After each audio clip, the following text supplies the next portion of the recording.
Good morning students. आज हम हमारे बीएड फर्स्ट ईयर बच्चे और बचपन विषय के अंदर जानेंगे समाजीकरण की प्रक्रिया में शिक्षक।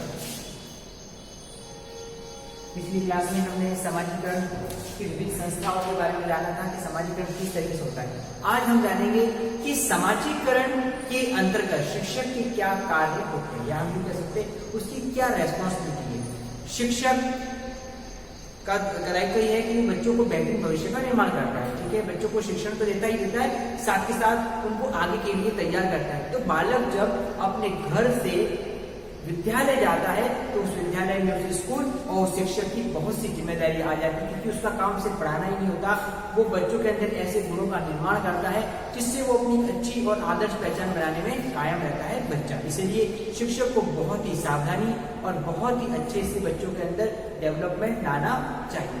सबसे जो महत्वपूर्ण बात होती है वो हम ये समझ लेते हैं कि हर समाज की क्या होते हैं विश्वास, दृष्टिकोण, मान्यताएं,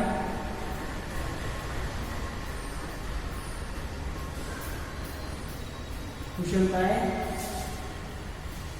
और परंपरा। ठीक है, ये हर समाज में पाया जाता है। क्या विश्वास, दृष्टिकोण, मान्यता, कुशल, परंपरा, इनको क्या कहते हैं? इन सबको कहा जाता है संस्कृति। संस्कृति कल्चर। तो ये संस्कृति जरूरी होता है कि हर पीढ़ी अपनी आने वाली पीढ़ी को हस्तांतरित करे। ठीक है, तो उससे अपना बेहतर और अच्छी पहचान बना सकता है। तो ये संस्कृति को एक पीढ़ी से दूसरी पीढ़ी तक हस्तांतरित करने का काम भी शिक्षक का भी आ जाता है, क्योंकि शिक्षक वो उस पीढ़ी को तैयार कर रहा है जो भावी पीढ़ी है, तो उसके अंदर गुण गुणों का निर्माण करता है जो संस्कृति सबसे सही है। इसलिए वो आदर्शतम तौर पर उनका निर्माण करेगा। तो जो पीढ़ी है, जो संस्कृति है, हर समाज में दृष्टिकोण है, विश्वास है, मान्यता है, कुशलता है, परंपरा है, वो एक पीढ़ी से दूसरी पीढ़ी तक हस्तांतरित करने का काम करेगा और उनको बेहतर डेवलपमेंट लाएगा। ठीक है, अगला आ जाता है चरित्र विकास। अब इसको हम समझ लेते हैं, चरित्र विकास। कैरेक्टर बोलते हैं हम चरित्र किसी भी इंसान की पहचान करवाता है, क्योंकि अच्छा चरित्र उसको आदर्शतम और बेहतर तौर पर दिखाता है। तो ये चरित्र विकास में भी शिक्षक की भूमिका अहम हो जाती है।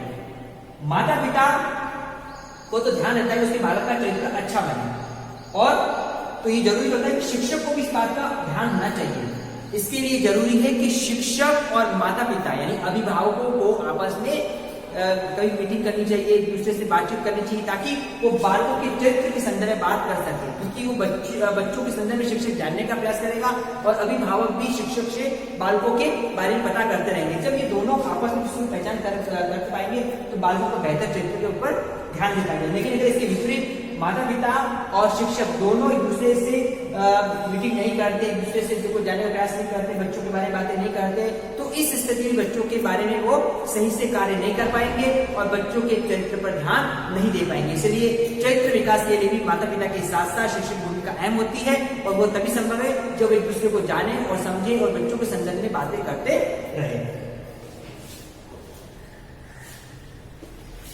इसके लिए समय समय पर विद्यालय के अंतर्गत अभिभावक मीटिंग तो होती नहीं चाहिए, बच्चों के बारे में जानते रहना चाहिए। इसका अगला है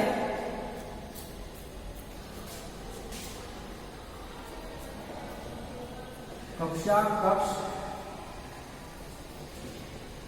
शिक्षण एवं खेल। ठीक है, अब इसको इससे कहते हैं कक्षा कक्ष शिक्षण एवं खेल। कक्षा कक्ष शिक्षण में तो शिक्षक की भूमिका अहम होती है, क्योंकि कक्षा कक्ष शिक्षण के अंतर्गत अध्यापक बच्चों को जब पढ़ाता है तो उसकी जो व्यक्तित्व पर्सनैलिटी है, शिक्षक की पर्सनैलिटी है, वो बच्चों के सामने रख देता है। तो बच्चे उस पर्सनैलिटी का अनुसरण करते हैं। खास करके प्राथमिक लेवल के अंदर बच्चा जैसा देखता है उसको सीखने का प्रयास करता है, तो यहाँ पर कक्षा कक्ष शिक्षण में अध्यापक को अपना व्यक्तित्व बेहतरीन तौर पर बच्चों के सामने प्रस्तुत करना चाहिए ताकि बच्चे उसका अच्छे से अनुसरण कर सके। अगर यहाँ पर नकारात्मक तौर पर अगर शिक्षक का व्यक्तित्व सही रूप में प्रकट नहीं हो पाता है, बच्चों के सामने अगर वो गलत आदतों को दिखाता है या कुछ गलत चीजें, तो बच्चों का नकारात्मक प्रभाव डाल सकती है।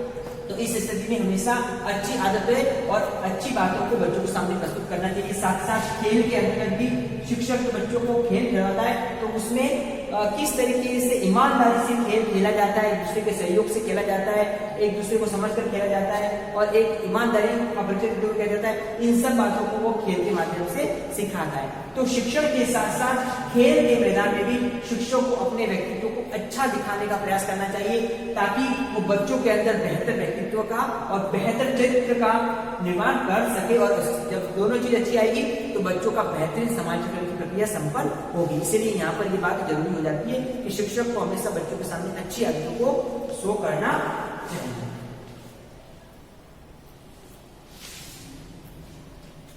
तो हम यूं कह सकते हैं, शिक्षक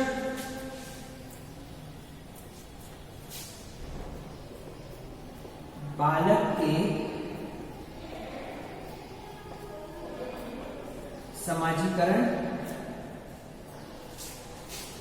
को प्रभावित करता है। शिक्षक बालक के समाजीकरण को प्रभावित करता है क्योंकि शिक्षक का नेचर जिस तरह से होगा बच्चों का समाजीकरण की प्रक्रिया वैसे ही होगी। तो इसमें है तो शिक्षक को बच्चों के सामने जैसा स्नेह होगा उसका प्रभाव पड़ेगा। पक्षपात, बुरे व्यवहार,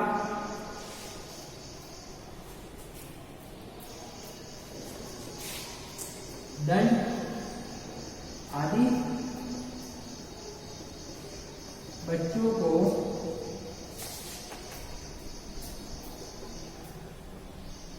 प्रभावित करता है।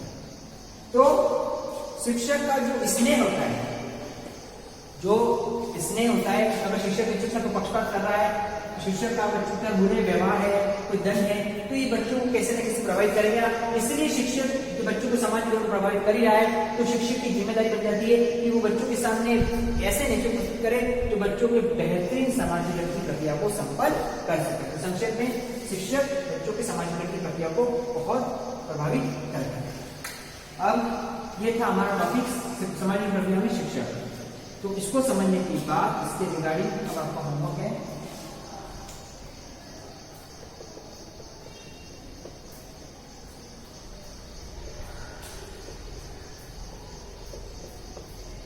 समाजीकरण की प्रक्रिया में शिक्षक के